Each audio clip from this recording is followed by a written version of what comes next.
Shrivasadi Gaura Bhaktivinoda.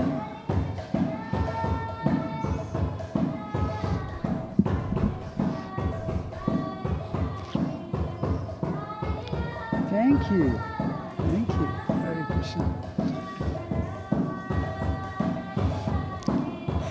Hare Krishna, Hare Krishna, Krishna Krishna, Hare Hare, Hare Rama, Hare Rama, Rama Rama, Hare Hare.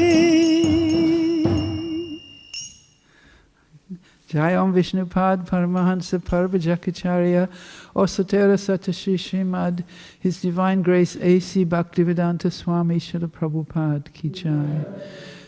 Jayam Vishnupad Paramahansa Jagattarini His Divine Grace Śrīla Bhaktisiddhanta Saraswati Thakur Śrīla Prabhupada Ki Jai.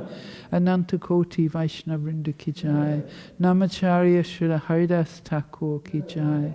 Prem Shikaho Shri Krishna Chaitanya Prabhu Nityananda Shri Advaita Gadadhar Srivasadi Gaur Bhaktivinoda Ki Jai. Shri Shri Radha Krishna Go Gopinath Shamakund Radhakund Giri Govardhan Ki Jai. Shri Mayapur Dham Ki Jai. Shri Jagannath Puri Dham Ki Jai. Shri Vrindavan Dham Ki Jai. Bhakti Devi Ki Jai. Tulsi Devi Ki Jai. Samaveda Bhaktivinoda Ki Jai. All glories to the assembled devotees. All glories to the assembled devotees. All glories to the assembled devotees. All glories to Sri Guru and Sri Gauranga. Gaur Premanandi Hari Hari Hari Bo.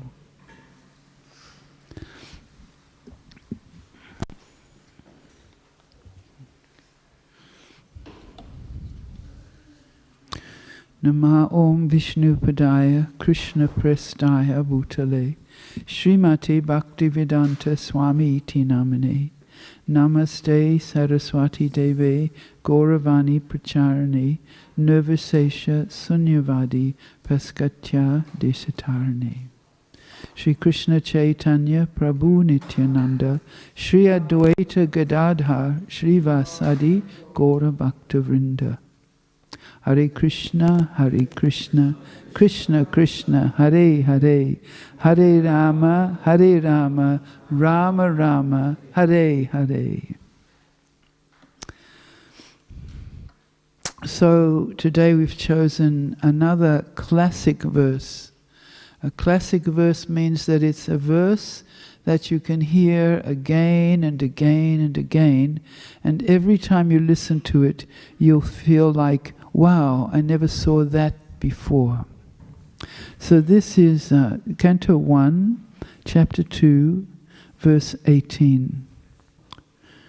Nasta prayesha badreshu nityam bhagavata sevaya bhagavatya uttamasloke bhaktir bhavati naistiki. Nasta prayeshu abhadreshu nityam bhagavat sevaya bhagavatya uttamasloke bhaktir bhavati naistiki. Nasta prayesha badreshu nityam bhagavata sevaya bhagavatyuttama sloke bhaktir bhavati naistiki.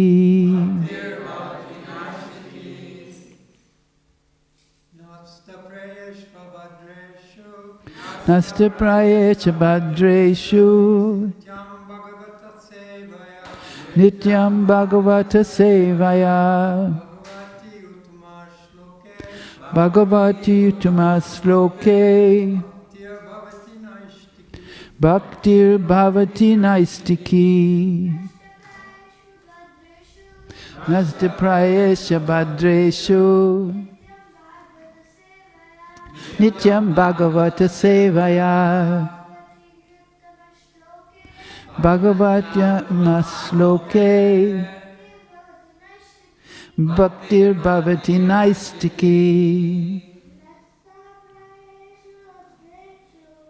Natyam Prayesha Bhadreshu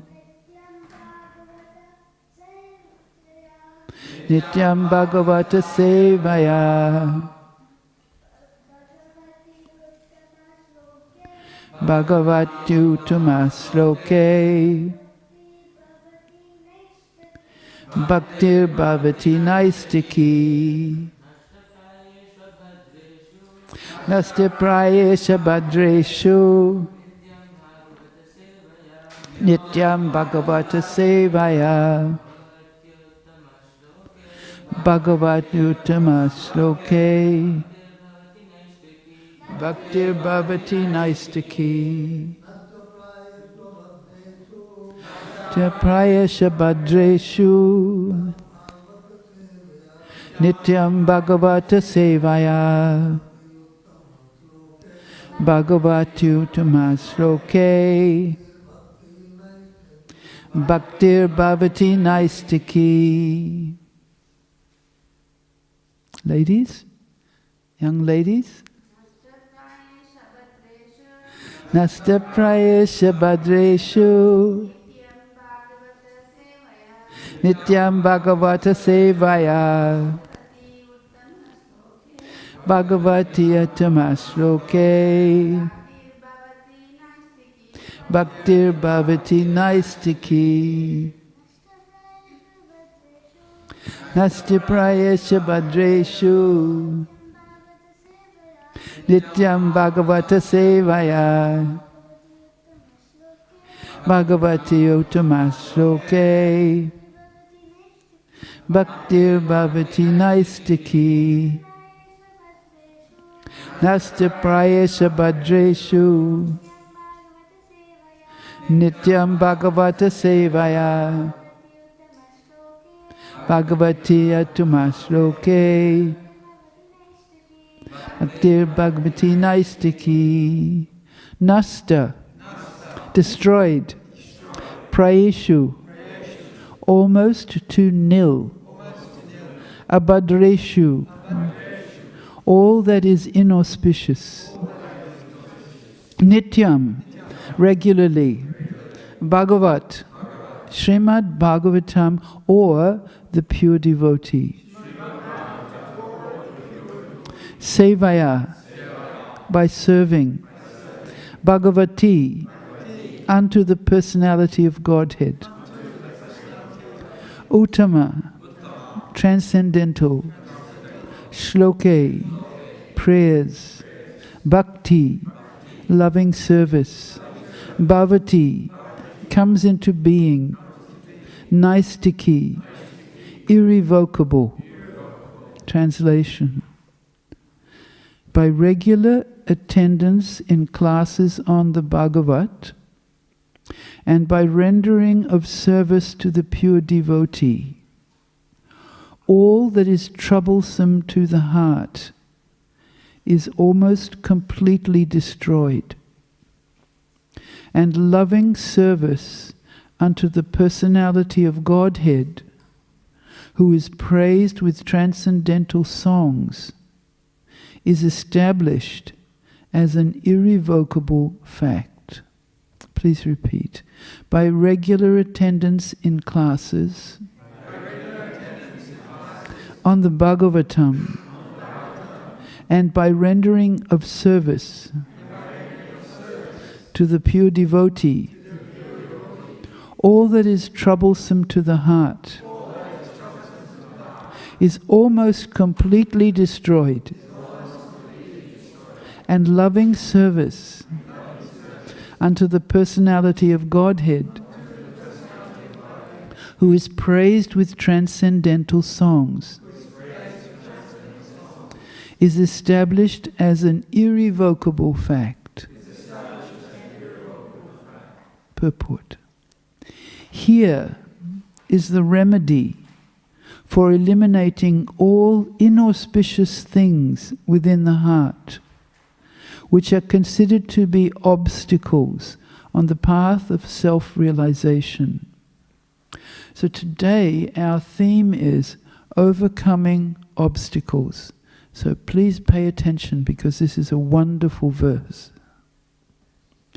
The remedy for overcoming obstacles is the association of the Bhagavatas. There are two types of Bhagavatas, namely the book Bhagavat and the devotee Bhagavat.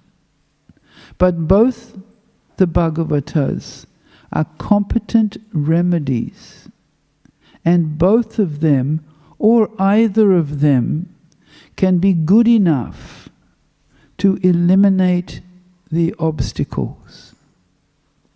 A devotee Bhagavat is as good as the book Bhagavat because the devotee Bhagavat leads his life in terms of the book Bhagavat. And the book Bhagavat is full of information about the personality of Godhead and his pure devotees, who are also Bhagavats. So Bhagavat book and Bhagavat person are identical. The devotee Bhagavat is a direct representative of Bhagavan, the personality of Godhead. So by pleasing the devotee Bhagavat, one can receive the benefit of the book Bhagavat. Human reason fails to understand how by serving the devotee Bhagavat or the book Bhagavat, one gets gradual promotion on the path of devotion. But actually, these are facts explained by Srila Naradadev, who happened to be a maid servant's son in his previous life. The maidservant was engaged in the menial service of the sages, and thus he also came into contact with them. And simply by associating with them and accepting the remnants of foodstuff left by the sages, the son of a maidservant got the chance to become the great devotee and personality Srila Naradadev. These are the miraculous effects of association of Bhagavatas. And to understand these effects practically, it should be noted that by such sincere association of the Bhagavatas, one is sure to receive transcendental knowledge very easily. And the result is that he becomes fixed in the devotional service of the Lord. The more progress is made in devotional service under the guidance of the Bhagavatas, the more one becomes fixed in the transcendental loving service of the Lord. The message of the book Bhagavat, therefore, have to be received from the devotee Bhagavat. And the combination of these two Bhagavatas will help the neophyte devotee to make progress on and on. Omagyana timrandasya gyana gyana salakaya chakshu unmilitam dena tasmai Shri Gurave Namaha. So again, this verse is one of those verses that was written by Srila Prabhupada when he was living in Vrindavan. So if you read this verse and you remember that, it carries a special fragrance, because in Vrindavan, when Srila Prabhupada was residing there, he was living the experience that he's sharing with us, who are living in a modern, materialistic city, which is progressive, a smart city with a smartphone in one hand and a smart watch in the other, living in a smart house with a smart car, that are all stupid. And there he was, living in a transcendental place, not smart, not stupid. Why is a smartphone stupid? Who can tell me? It controls him. And what does it teach him that makes him smart?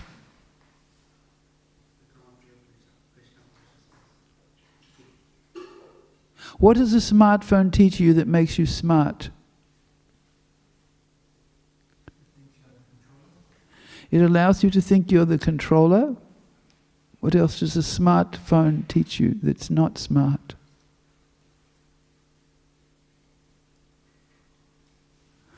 I can give a suggestion. It teaches you, just rely on me and you'll be smart.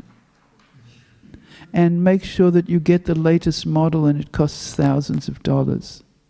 There's only a tiny little bit of difference between this one and that one. And we've made sure there's a tiny little bit of difference because we want your money. And so we're so smart that we give our money to become stupid. And here the Bhagavatam, which is a book, heaven forbid, a book in this modern age, a book with pages, and you have to turn the pages to learn something very ancient. But here is all the wisdom that you need to become free of all the problems in your life and to become smart. And beyond becoming smart, you'll become a deeply committed devotee. And you'll become deeply grateful to the Bhagavata, the personality who put the time in his own life, he put in to compiling this literature for the benefit of the whole world. And one smart thing a smartphone can do is it can allow you to read this from its own screen. But if you read it in the book, you won't be distracted by 100 million other things that it's asking you to give your attention to as well. So our subject matter today is overcoming obstacles. So what's an obstacle? What does the word obstacle mean? Something? It stands in front of you. And what does it do? It blocks you? It obstructs?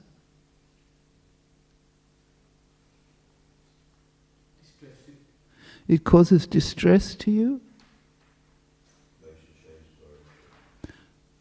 That's an interesting one. It makes you change your direction. Yes. It distracts you from your intention. What, did you have one also? It blocks. An obstacle, this is the definition from the dictionary. And obstacles are things that block one's way or prevent or hinder progress. So I think every one of us, if we look inward, we'll see that there are things within our lives, in our hearts, in our consciousness that prevent or hinder progress because they block our way. And what is an impediment? Because Srila Prabhupada also uses this word, impediment.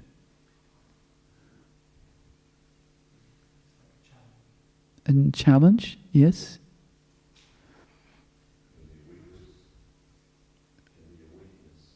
A witness? Weakness. A weakness can be an impediment, can be a weakness, yes. What do the ladies think? What is an impediment?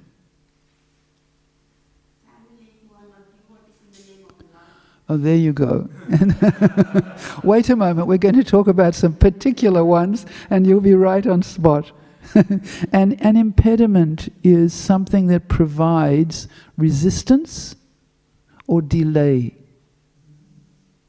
So do we want to be prevented, hindered, blocked, and delayed in the growth of our Krishna consciousness? I think any devotee who has already started on the path has some taste, some experience. They don't want those things. If they want those things, it's because they're still a little hesitant and they're just getting up on their feet, and when they fall over it's a relief because it's hard to walk the path. So they sit down again and get up again. But once you get moving, then these are the last things that you want. So I'm going to give you a question. What are some examples of obstacles? And we just heard one. A loving family who's not Krishna conscious. Yes? A phone, spoken from the wisdom of a child. A phone is an obstruction, obstacle, or impediment. It depends how you use it, but certainly it's empowered to do that. So if you find that it's doing that to you, it's not only because of your weakness, it's because it's powerful. It's powerful to distract you as the Bhagavatam is to enlighten you. It's made from the same source. It's made from the same source of energy. There's one energy goes that way, one energy goes this way. Two energies, same source. When Prahlad Maharaj was asked by his father, how do you get the power to disobey me? He said, the power that I have, Father, comes from the same source as the power that you have. Without Krishna, none of us can be strong. So here is a phone, would you like a phone? Here is a Bhagavatam, would you like a Bhagavatam? And then the choice has to be made, moment by moment. So what's another obstacle? We can think of some really good ones. Yes? Doubts or weaknesses of conviction. Good one. Very common one. The friends around you who might think they're progressing faster than you. They'll tell you to stop doing this. Ooh, just see. Your friends who think, stop doing this, don't do this, do something else. Very good. Yes? False ego. False ego. Now here's one that we all suffer from. False ego. So what is false ego? I don't need Krishna. I can take care of myself. I don't need Krishna. I can take care of myself. Everyone outside is doing that. Why is there a small number of people in here? Very good one. Any more? Yes. Pride. So what is pride?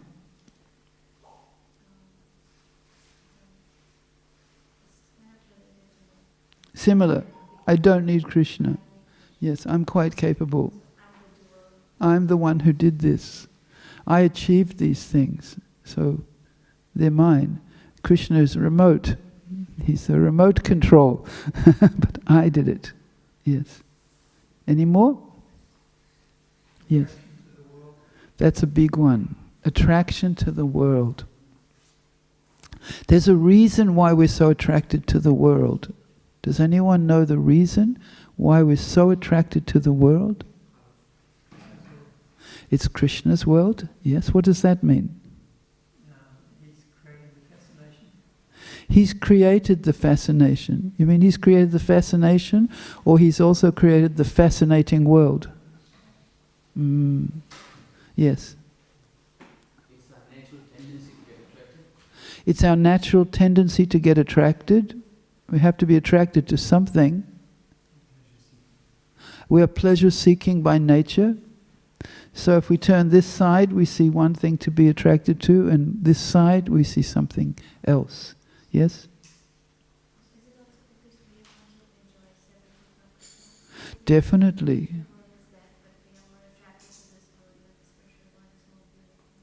We're more attracted to this world because we want to enjoy separately. We don't want to serve. We want to have our own little universe. And so we're over here trying to do that. So many different obstacles or impediments.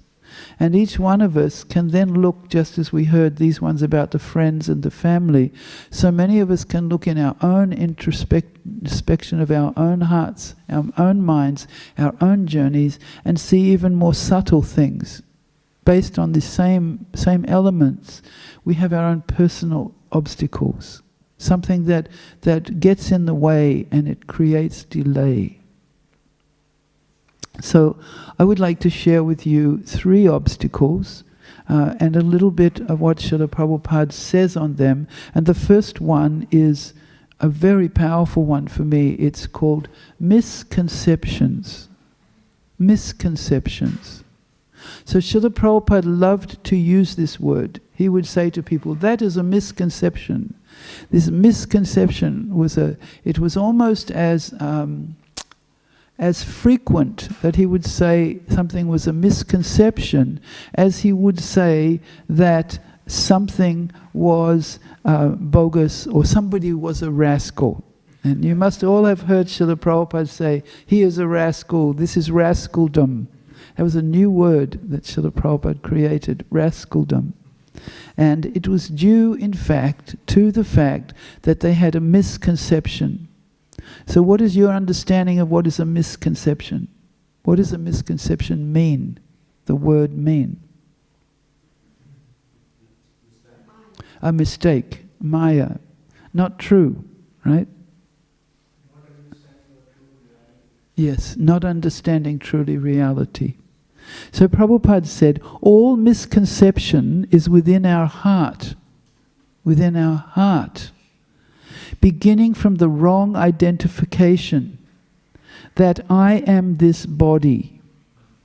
This is the beginning of all misconceptions. So think about that. This is the beginning of all the misconceptions, that I am this body. And because I am this body, I am also, of course, this mind, and so much more. Everything in my life comes from that I'm this body. My family comes, that's my family, because I was born into that family. This is my country, because I was born in this country. This is my job, because I'm very good at these things. Everything comes from this misconception that I am this body. This, Prabhupada says, is the beginning of all misconceptions. This is my message, Prabhupada said. This is my message. So Prabhupada is sitting here. And sometimes we might think, oh, that's just a form of Srila Prabhupada. That's not Srila Prabhupada. But if you approach him very carefully and pray to him, you will perceive that he's there. He's there. And if you walk in the temple room with your mind full of all kinds of thoughts about hither and thither and everything else, you'll walk in, you won't notice him, and you'll walk right out again. But if you come here seeking his guidance, and you go there and you pray to him, you chant Guru Puja attentively. It's not easy because we chant every day. And when you chant something every day, it becomes mechanical. I know this, I can sing this. I can sing Guru Puja automatically. I can sing Guru Puja and think of millions of things because I know it already. But every time you check yourself and go, wait a minute, this is not what I came for, to be a mechanical something. I came here to actually develop my relationship with the Bhagavata, with the person who is giving the Bhagavatam. So he says, this is my message, that the whole civilization is misdirected, giving importance to the body, but the living force within the body, he does not know anything about. How ignorant this society is. But if the basic principle is wrong, then all their plans to become happy are also wrong. So he does not know what is the important factor. So when he comes to know that he is not this body, he is spirit soul, then he studies, and this is us. When we know this, he says, he studies what is the nature of the spirit soul. What is the necessity of the spirit soul? And when he understands this, then he becomes actually happy. And the Krishna consciousness movement, if you wonder, you're in this organization. Why am I in this organization? What is this organization meant for? Is it a society so that we have some companionship and we can raise our children to be moral? Is that the purpose? Prabhupada says, the Krishna consciousness movement is an attempt to correct this. Not theoretically, but by scientifically, by philosophically, economically, religiously, everything. He wants to change all of society, Srila Prabhupada, radically. We are trying to distribute to enlighten people. That is our business. And then the people can be happy. So most everybody who is a user of a phone or computer has at some time looked up something in Google or somehow, and they found something that they need to, some information they need to send to somebody else. And when they go to copy and paste the address, they find that when it arrives in your phone, it's about 10 pages of alphabet and numbers, and it comes down, and you click that, and you find something. So Srila Prabhupada sees that the whole world has got all these numbers in place and skills and things in place, but in the very first beginning, the primal beginning of their calculation, they did a 1 and 1 equals 3. And then they went on from there with brilliance, so smart. Everything after that is amazing. Goes on and on and on. The addresses that go on, you can find out this stupid thing from somewhere in the world. It can come to you in an instant, on and on and on. It's made so attractive. And yet, why do we say a smartphone makes you dumb? Because 1 and 1 doesn't equal 3, it equals 2. So we can think about that. If you have a great scientist and he's making all these incredible calculations, but the very first one was wrong, what happens to everything else that he's doing? It's all wrong. So this is what Srila Prabhupada was seeing. They're all wrong. They're all incorrect. And they're brilliant, but they're all wrong. So it's an ongoing challenge for us to remind ourselves of this point. And it's much harder when we don't want to remember. And I think each of us have times when we don't want to remember. We just want to forget because it's a bit too hard to stand up for what is actually true. But Srila Prabhupada is pushing us and forcing us to become wise, to become really free of those impediments and obstacles. He says everything has got a connection with Krishna. Even the phone, even the modern, even the watch, even the world. Every single thing has a connection with Krishna. That realization, not knowledge, not intellectually, but that realization is required. Everything, whatever we see here, whatever you see, look around. And of course this is the temple, so we know that this building has a connection with Krishna. But when you're going to work or to school, look around the office. Look around the scenery on the way with new eyes.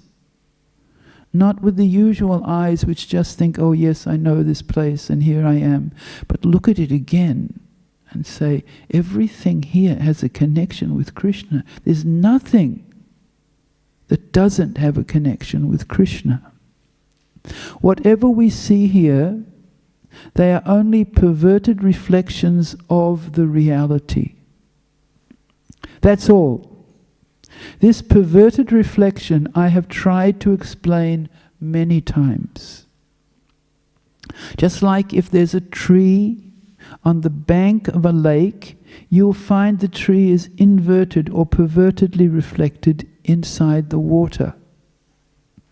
That means that the top of the tree, the most beautiful part of the tree where all the flowers are, it's now pervertedly reflected and it's gone down to the bottom. And the roots have come up. And in the 15th chapter it is described in this way in Bhagavad Gita. So this world is a perverted reflection. And because it is reflection of the reality, therefore it appears so nicely that we take it as actual fact. So here is the reason why we're so attracted to this world. It's a perverted reflection. If you've ever gone to the side of a very still body of water, and the trees are very tall and they're beautiful, and the same trees are reflected in the water, and they look identical. They look the same. If you took a photo, you would have to go like this. You wouldn't know which way was up and which way was down. They're a direct reflection. However, if you put your hand in the water and go like this, then all the tree leaves and the branches and the trunk would all shiver and tremble in the water. But the real one would not. So the modes of nature, which have been created as the baseline of the material energy, they quiver and shiver. And therefore this reflection, it becomes called a perverted reflection. Because 1 minute it looks like this, and then it looks like that, and so on and so forth. And we see it, it's very attractive, but it keeps changing.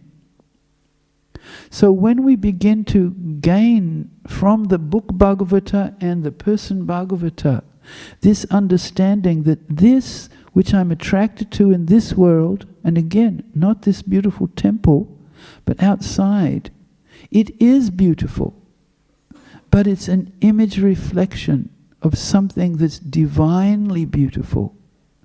And if I were to turn my gaze towards the spiritual reality, that would not quiver and tremble and cause me so much difficulty and pain, and one moment it looks like this and the next moment it looks like that, and I'm full of anxiety.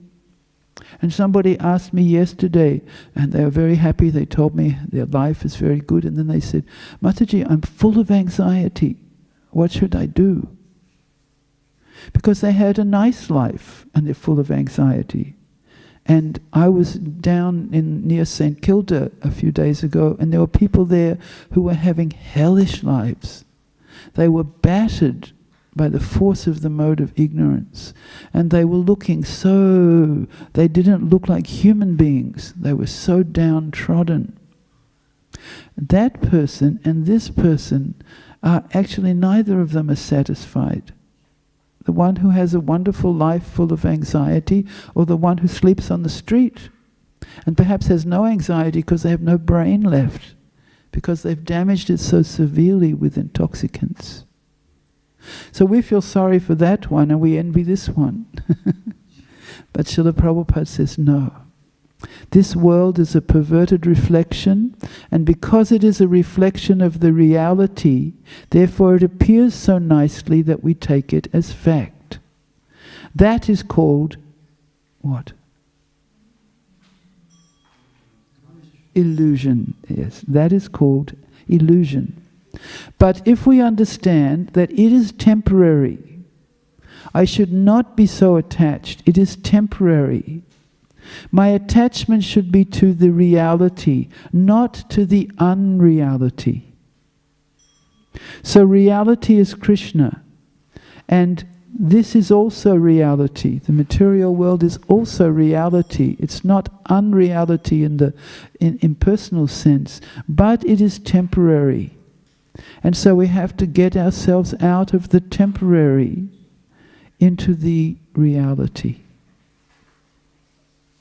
So the shadow is attractive because it's a shadow of a wonderful reality. So what do you suggest that we do when we decide that we want to get ourselves out of the unreality? What should we do? For those who are here at the beginning when we read the verse, they would immediately be able to answer. Yes, Prabhu.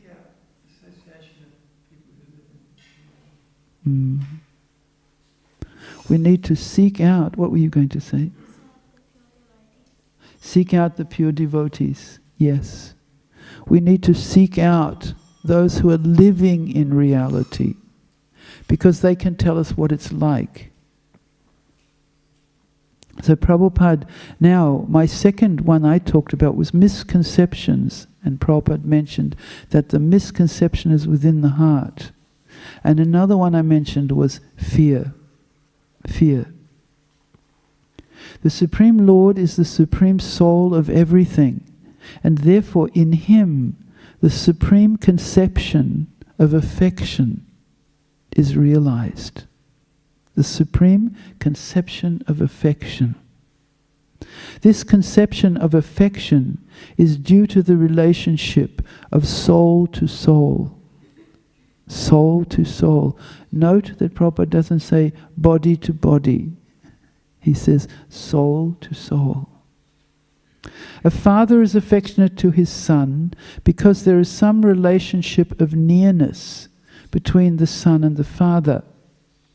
But that sort of affection in the material world is full of inebriety.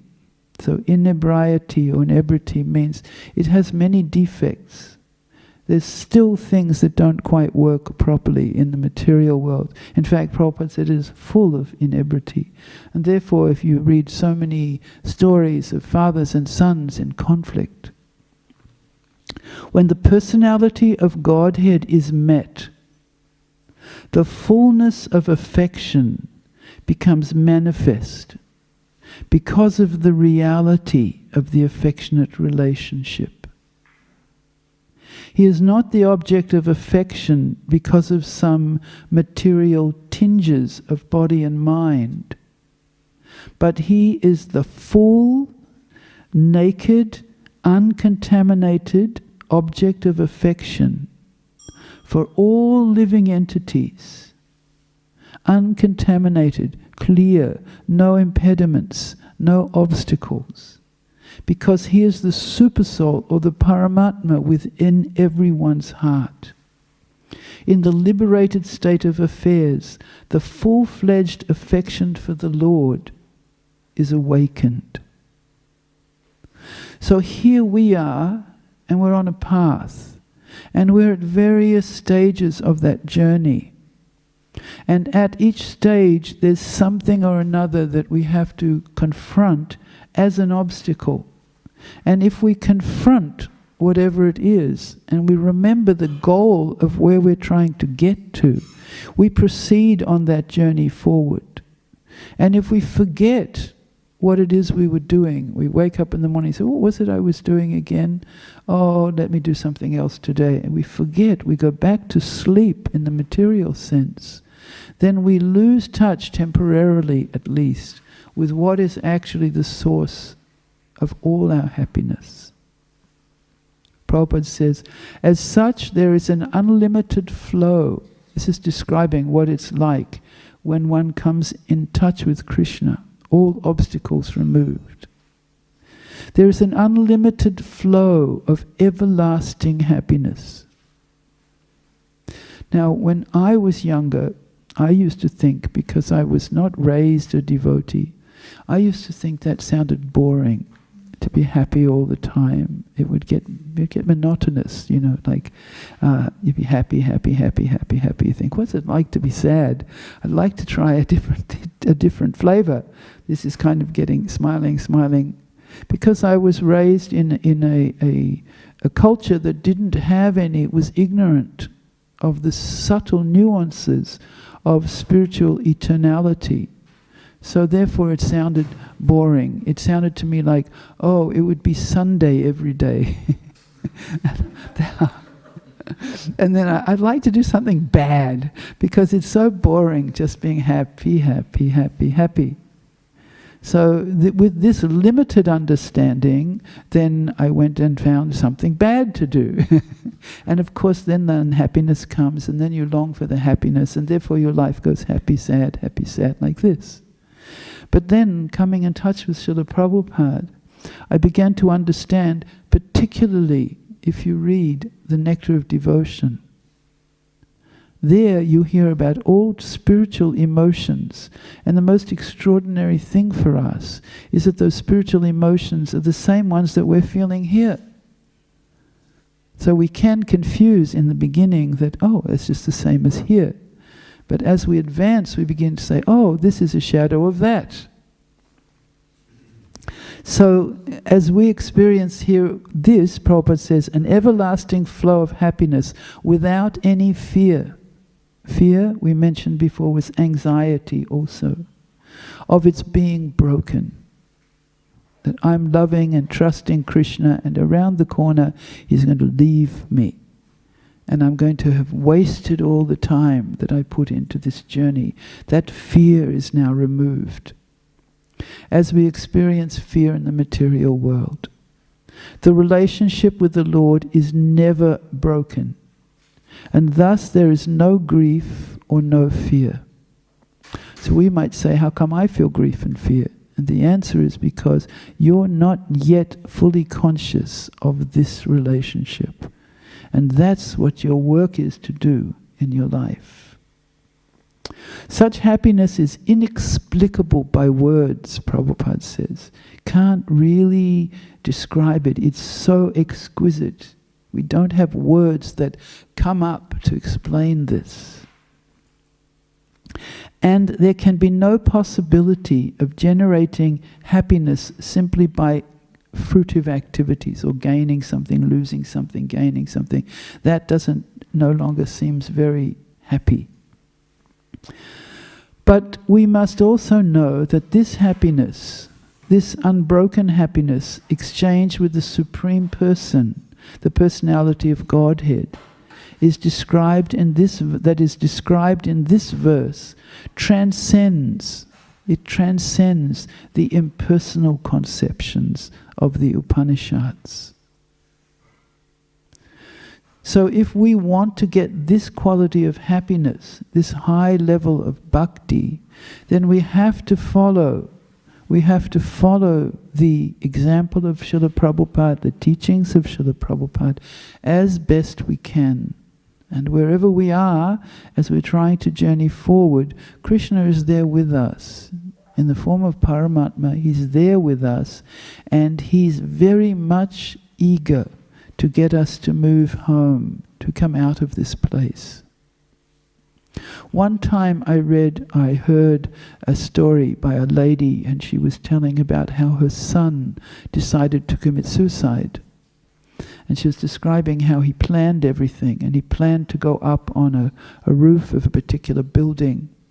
And somehow or another, something triggered her understanding of what he was going to do. So she came to that place. And when she came to that place, she was panic-stricken because the sun is standing on the edge of the building up high. And ironically, another person came to that same building that same night at the same time to commit suicide. So the police were already there. So the police, what are they doing? They're talking, as a girl over here wants to jump off the building, and a boy over here wants to jump off the building. And so they're talking, right? They're coaching them. They're trying. And what are they trying to get them to do? I can tell you, they're trying to get them to move away from the edge of the building. They would very much like them to get back in the window and come down the elevator and join them on the ground. So Srila Prabhupada watches us. And one time I remember Satsarup Maharaj, when I was a very young devotee, he said, watching a devotee who becomes a bhakta, who's just brand new coming, he said, because he was a guru, he said, I feel sometimes like it's watching somebody and they have a blade and they're shaving their face and they say, should I shave my face or slit my throat? Maybe I should shave my face. Maybe I should slit my throat. He said, this is what it was like watching somebody who was not yet away from the edge of the building. So there's this line, over here it's dangerous, it's forgetfulness will capture you, and over here it's enlightenment will come with time, but it hasn't come yet. So should I slit my throat or shave my face? So this is what it is like for a truly transcendentally serious person to watch a young devotee who's just coming around and they're still not convinced, to watch with that concern, please come closer, come over this way. And we don't do that because we're already advanced devotees, so we don't have that problem with the blade. We know what to do with the blade, and we're not standing on the edge of the cliff. Are we? You sometimes feel like you're standing on the edge of the cliff? Sometimes we're just there wasting time. So it's not that beginning devotee who's very fragile, it's not that we, as we become devotees for a longer time, that we're not susceptible to wasting time, to thinking that, I don't think I'll do that today, I'll do something else. I'll take a day off, I'll take a break.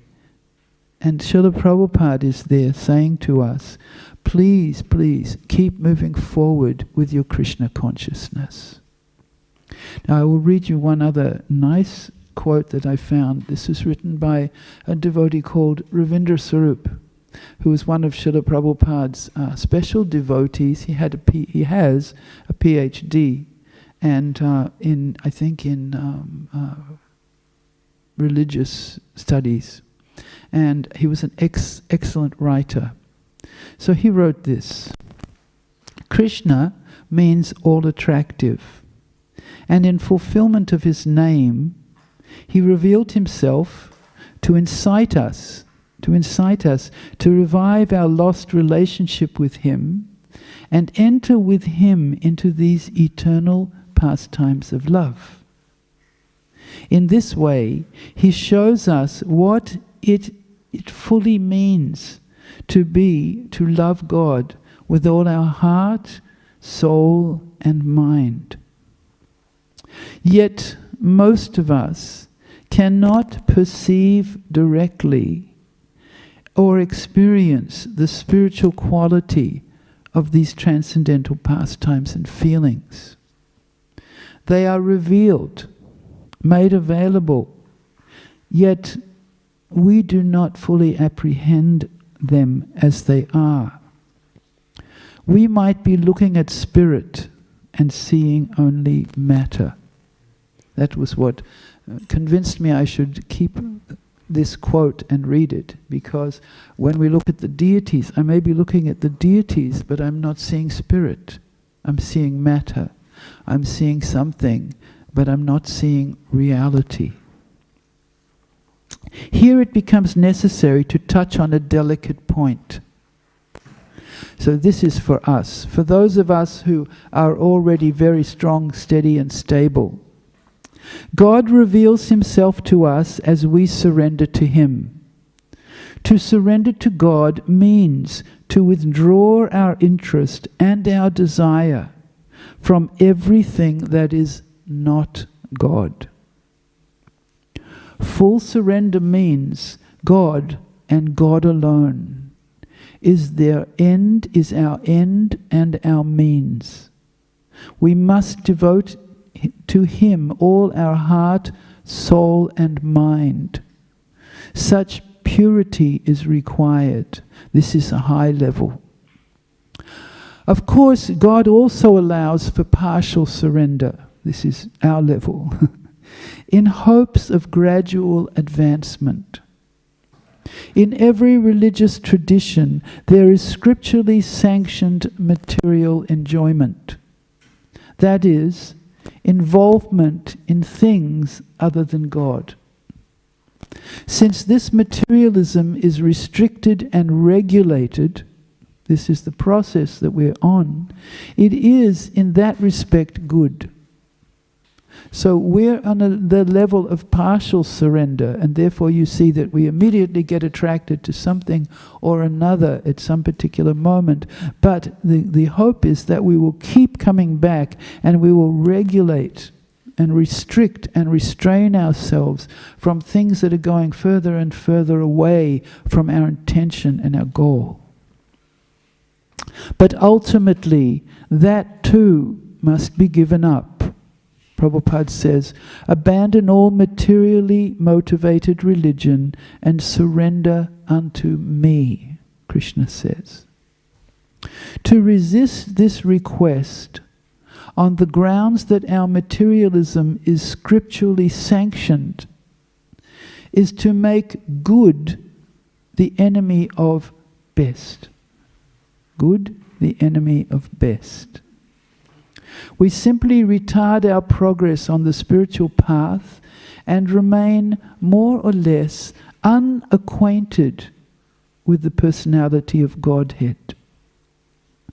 So that purity of heart is needed to see God, and it may be beyond our reach, but it's not actually.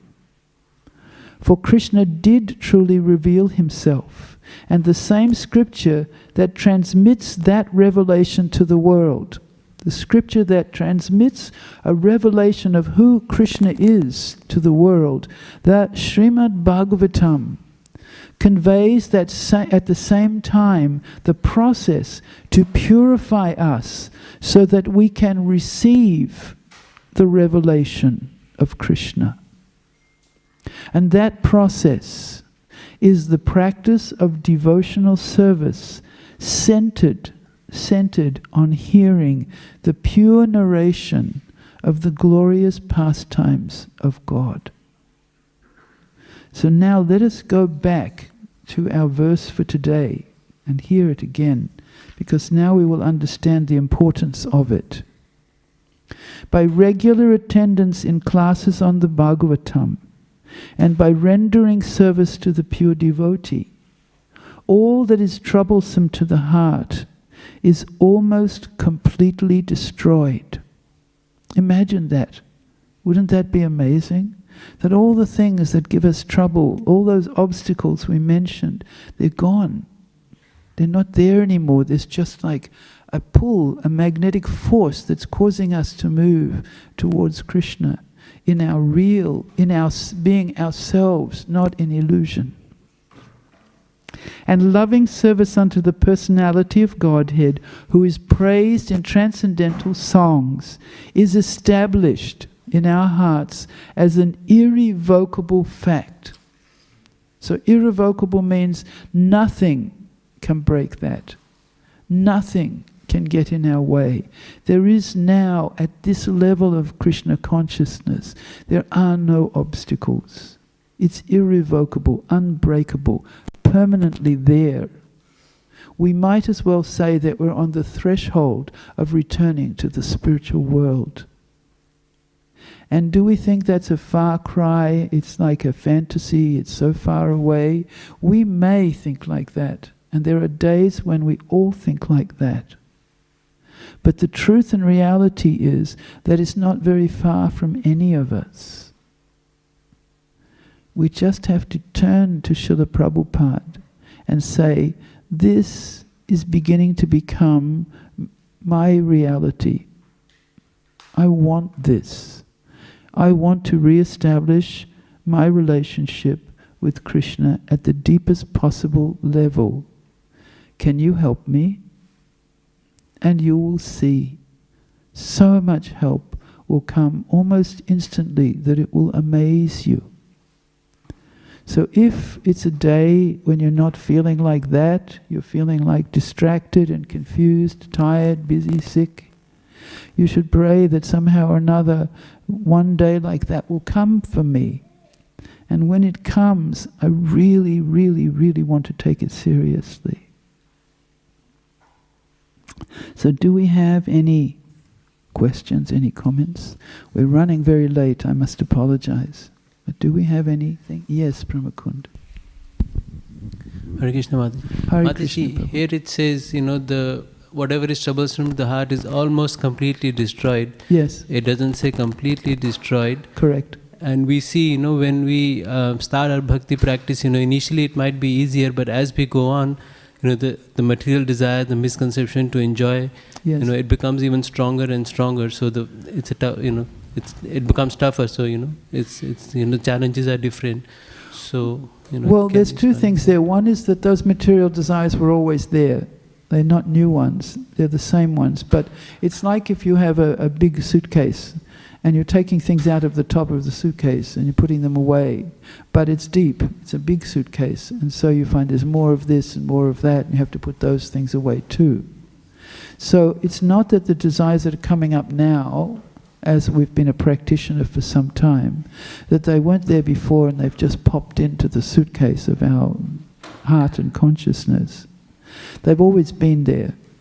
That's the first thing to realize. Otherwise we mistake that these things are happening now as I've become more advanced and I'm getting more problems. So I'm not becoming more advanced, getting more problems. I've become more advanced means I'm taking more things out of here than I thought were there. I thought when I first joined the Krishna consciousness movement that it was a simple thing. Just get these few things out of here and there I'm good. And now I'm finding it's more challenging than I thought. And sometimes I also find that Krishna doesn't seem to answer me when I pray to him. Do you ever have that experience as well? Yeah. It's a stage, and that's not the stage that's being spoken about here, because this is irrevocable. This is past the stage of nista. But at this stage, just to address this stage, this is a stage where one is starting to develop their love for Krishna. And so because that love is developing, and Srila Prabhupada speaks sometimes about love, and he will always refer to, and anyone who's of a certain age knows the impulse of a beautiful girl-boy relationship. That when the girl meets the boy meets the girl, in an ideal story, a fiction story, they fall in love means that all the time he's thinking of her, and all the time she's thinking of him. But it's full of faults here. It won't work. It won't be beautiful all the way. She'll get old and rather fat, and he'll get bald-headed, and it won't be always like that. But there'll be a moment, an instant of mutual attraction. Do you follow me?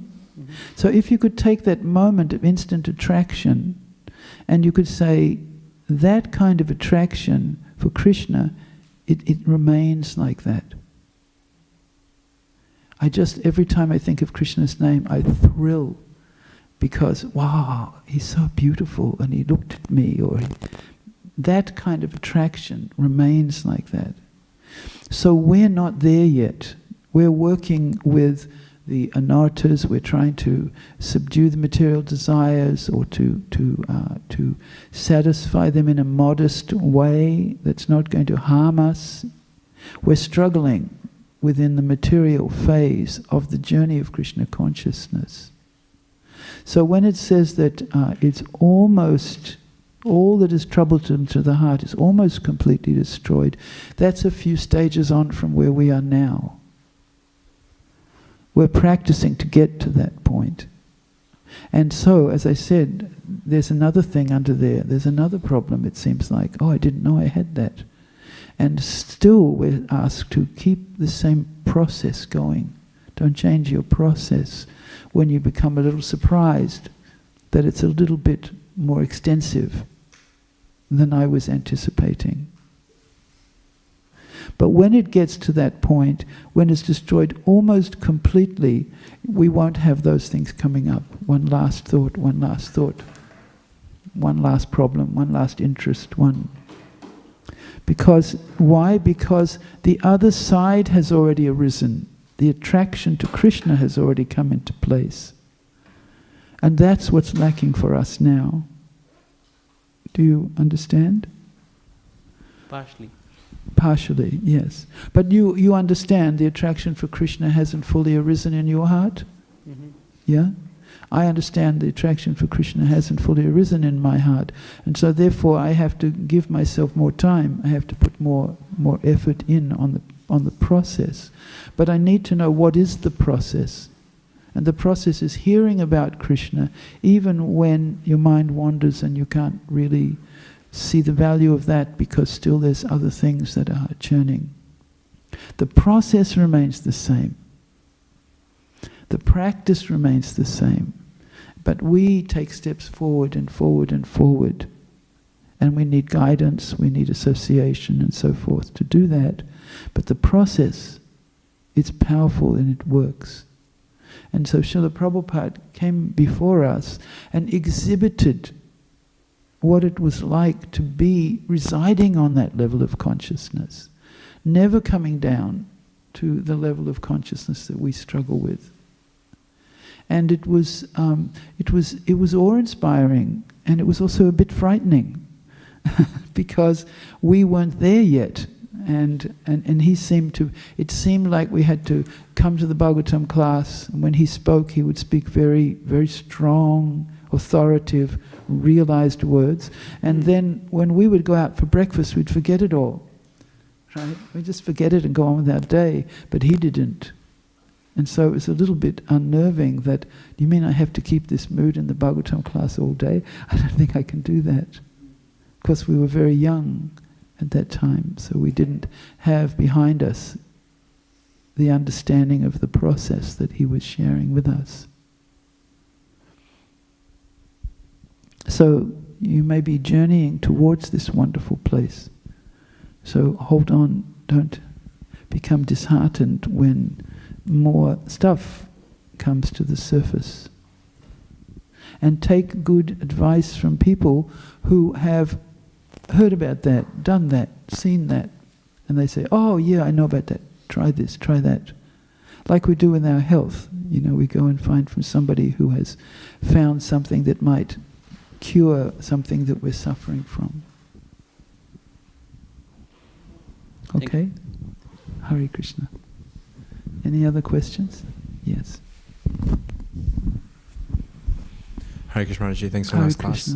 You mentioned how, in the young kind of early journey of the Krishna consciousness, like the bhakta, they're on the ledge. Either they should jump or they should remain, come off the ledge. And if we're always feeling this, but then, I guess on the surface level, we're doing all the right things. We're attending the morning programs, like Prabhupada says. We're chanting our rounds. We're associating with devotees. We're taking prasadam. We're doing our service. What's the extra thing that we can do to kind of have a more sense of security that we won't actually jump? Support each other. Support each other. Find somebody who you trust, who you can say, this is hard. Can you give me a little bit of a lift?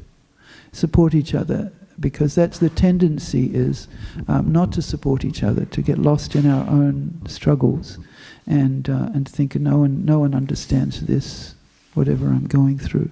But you will find, and if you have no one to support you, because sometimes there is no one else around, then we need to learn how to get support from within. We need to go to Krishna. And you're so fortunate, because look here, you've got Gauranitai, Sri Radha Ballava, Lord Jagannath.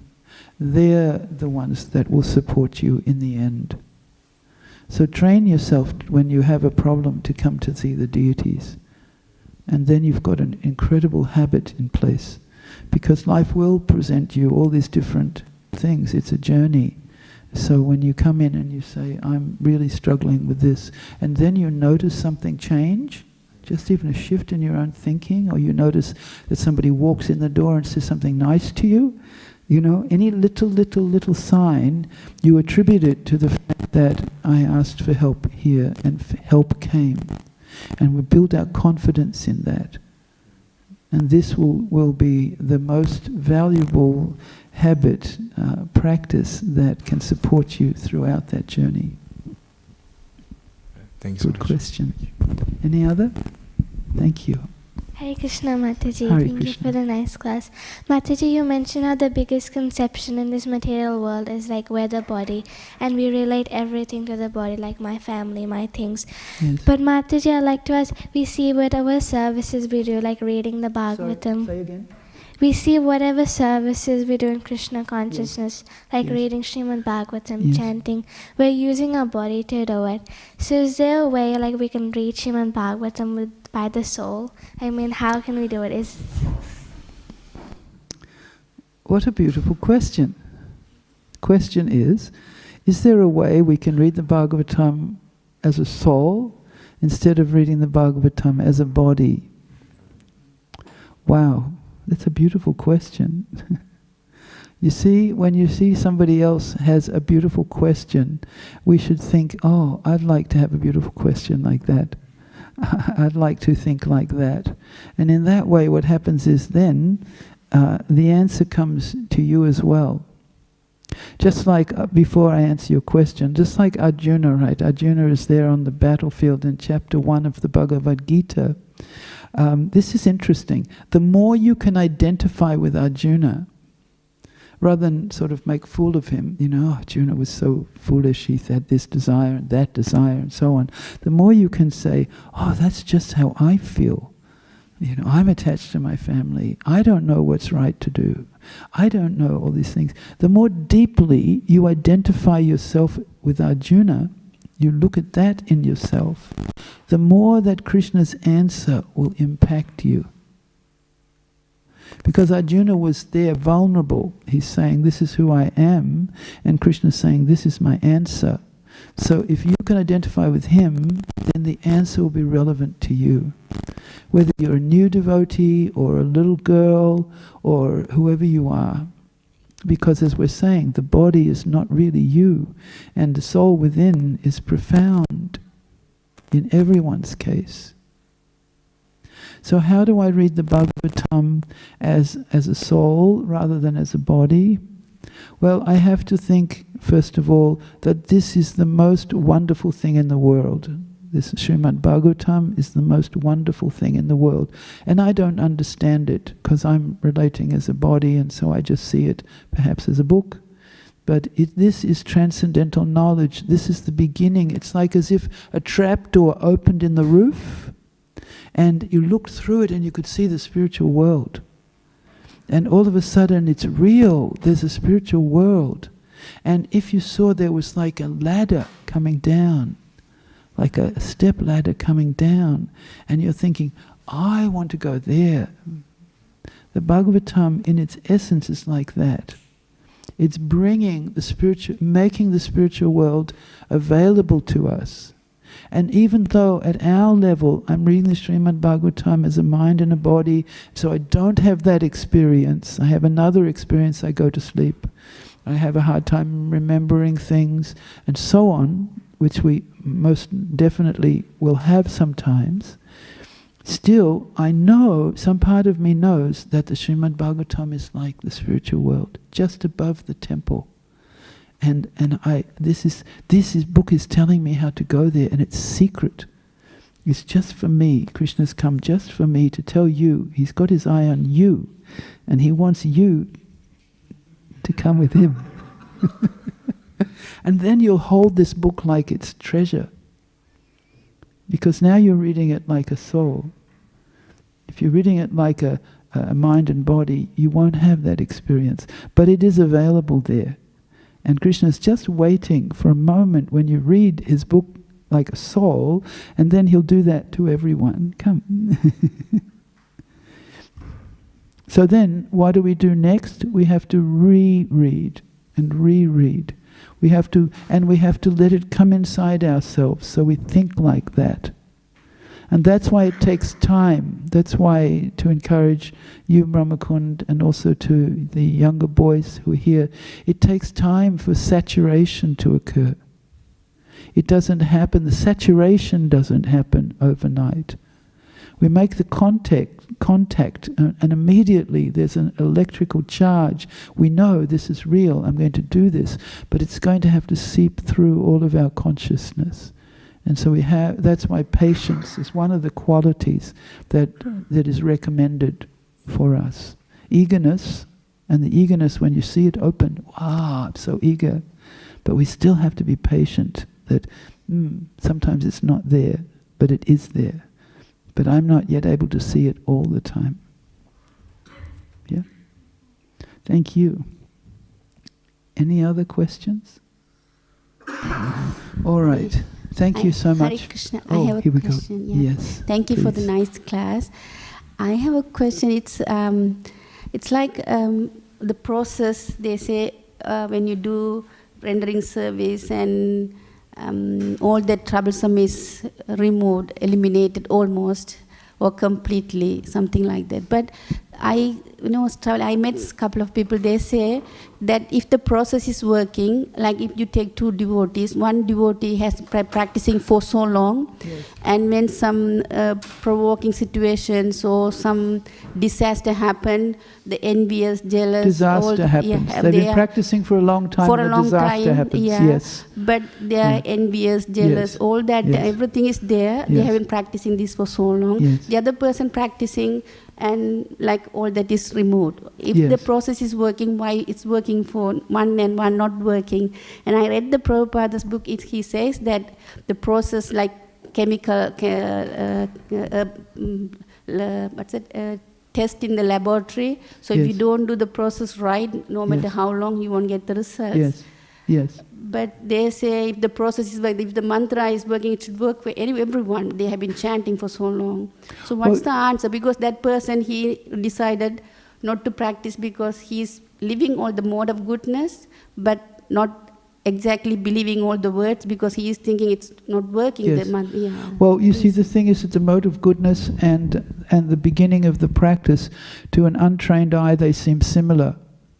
Because now I've got some peace. I didn't have peace before, I've got this, this and this. But one may be very attracted to the mode of goodness. And somebody else is coming towards Krishna from the mode of ignorance.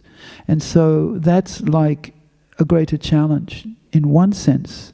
But in another sense, because it's so interesting, in another sense, the one who's in the mode of ignorance before they come sees a sharp contrast between what I was doing before and what I'm doing now. And the one who was kind of very sattvic before doesn't see the same gradation. So they feel like, oh, I can just go over there, go over here. It's pleasant. My life is pleasant. So therefore you'll see some people who have been practicing for a very long time and they still have characteristics that you'd feel like should have been removed already. But Srila Prabhupada knows each one of us. And one time I remember we were here in the temple, young, we were all young, and so young people, they're enthusiastic and they seem to annoy each other more. Because it's like they're competitive and they're like that. So one young man stood up, I think it was here, and he asked Srila Prabhupada a question. He said, Srila Prabhupada, what about when somebody's been a devotee for some time and they fall down? They do something abominable. He didn't say abominable, he said fall down. He said, when they come back, shouldn't they go back to the beginning? They shouldn't chant the Gayatri mantra anymore. They should go back to the beginning. And Prabhupada cut him right there, which he didn't always do. And he said, it is not for you to judge. And I remember I was like, even myself, because there were people I didn't like also. He said, it is not for you to judge. And we all sort of silenced, and then he said, only the spiritual master knows who is guilty and who is innocent. So it's a very deep thing. Why somebody, they go on, they come to a high position even, and then for some reason they slide down. And we all look and go, oh, that proves that Krishna consciousness doesn't work. Or that this person is a horrible person, but it doesn't. It proves that there was some part of them that was not yet fully Krishnaized. But it's not for us to understand whether Krishna is going to get rid of that quite quickly in this way, or he's going to do something in that way. It's always for us to say, whatever happens, somehow that person is in Krishna's hands. And so I don't understand that, but just let me keep going myself. Just keep going myself. Someone else will work that out. Because I've seen in 50 years so many people go up and then go down like an elevator, up and down. And you would think, no, that person can't go up and down, and then they do.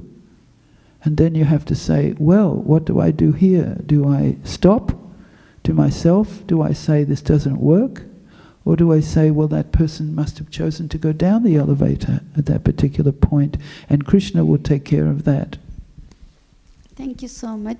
What can we say if they say the process, they say it's like any other process, it's working for some and it's not working for some? No, it works for everyone, but you may or may not take it up.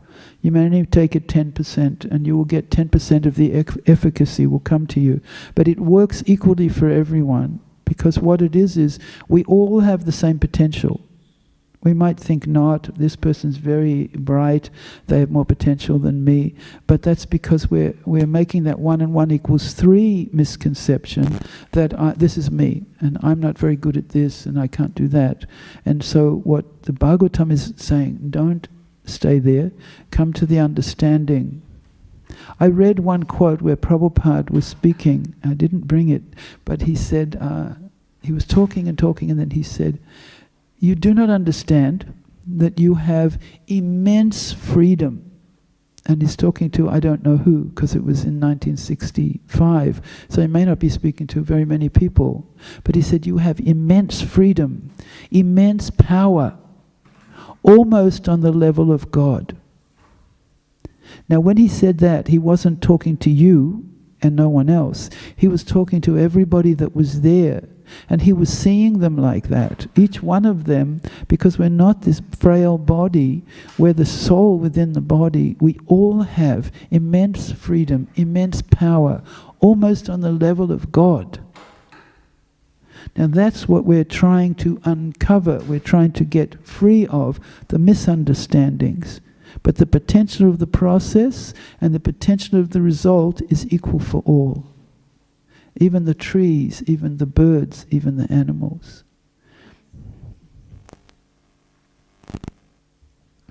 Hare Krishna.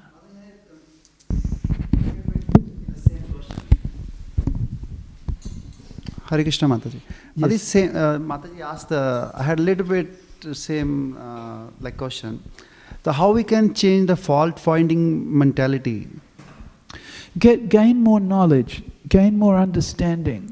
Because that helps you to see, okay, I don't like somebody or something else, but I'm trying to understand properly. I'm trying to understand properly. It's a struggle. It's a struggle. It's not that it's easy to lose the fault-finding propensity, but also understand that I'm looking at them faultily, because I'm seeing them as bodies and they're not that. So that's the simplest formula. Keep going. And try to avoid it, because it causes you more pain than it causes them. Right? So therefore we want to reduce that. Thank you, Mataji. All right, thank you. Hare Krishna. Hare Krishna.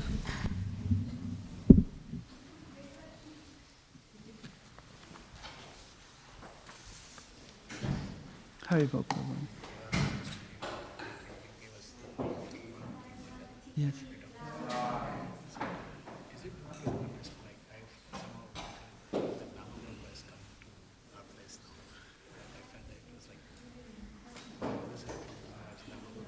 Yes, yes. Yes. Yeah, yeah.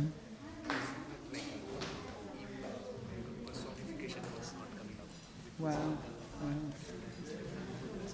Wow, how wonderful. Yeah, it's true, it's true. Oh yes, and the blessings that come along with those mandalas are phenomenal, because that bead has been in so many places that it's drawing spiritual energy towards you for your chanting.